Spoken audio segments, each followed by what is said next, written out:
आज कटिहार सांसद तारिक अनवर ने प्रधानमंत्री नरेंद्र मोदी और नीतीश कुमार पर जोरदार हमला बोला।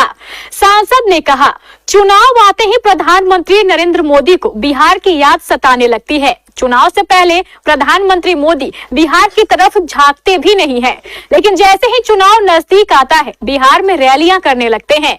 देखिए, भारतीय जनता पार्टी तो हमेशा उनका ध्यान चुनाव पर होता है। 5 साल तक हमारे प्रधानमंत्री का भी सिर्फ चुनाव पर रहता है। चुनाव के अनुसार वो कोई भी फैसला लेते हैं, कोई भी निर्णय लेते हैं, कोई भी घोषणा करते हैं, तो उनके सामने चुनाव होता है, चाहे राज्य का चुनाव हो चाहे केंद्र का चुनाव। नीतीश कुमार पर भी हमला बोलते हुए तारिक अनवर ने जमकर उन्हें खरी खोटी सुनाई। तारिक अनवर ने कहा, नीतीश कुमार खुद ही फैसला करें कि उनके राज्य में बिहार में कितनी प्रगति हुई है। क्या कुछ कहा सांसद तारिक अनवर ने, चलिए आपको सुनाते हैं। जो बच्चा जो है सबसे कमजोर होता है परिवार में, और जो बहुत ही ये कहा जाए कि सारी बात को मानता है, उसी को लाडला कहते हैं। लाडला पुत्र होता है।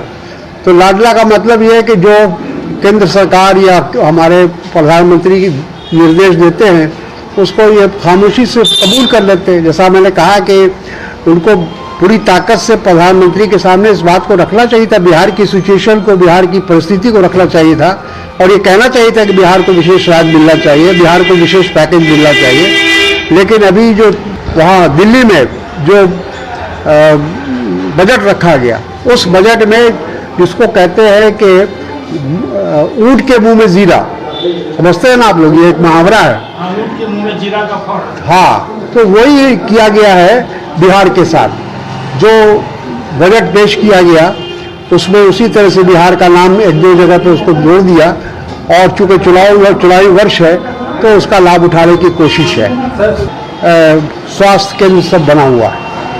तो एक तो हम चाहेंगे हमारे स्वास्थ्य मंत्री जी का भी ध्यान, बिहार जिला प्रशासन का भी ध्यान दिलाना चाहेंगे कि स्वास्थ्य विभाग को ठीक करने की जरूरत है। यहाँ का जो जिला अस्पताल है उसकी स्थिति बहुत ही खराब है, और जैसा हमको मालूम हुआ है कि वहाँ पत्रकारों को जाने से रोक दिया गया है। ये भी इसका क्या कारण है? क्या वो नहीं चाहते, वो इस बात को छिपाना चाहते हैं कि वहाँ की जो कमजोरी है, वहाँ की जो कार्य प्रणाली है, वो जनता के बीच में आ जाएगा पत्र के द्वारा या मीडिया के द्वारा, तो वहाँ उन पर बंदिश लगा दिया गया है। ये बहुत ही निंदनीय है, ये अलोकतांत्रिक है। जो पार्टी भारतीय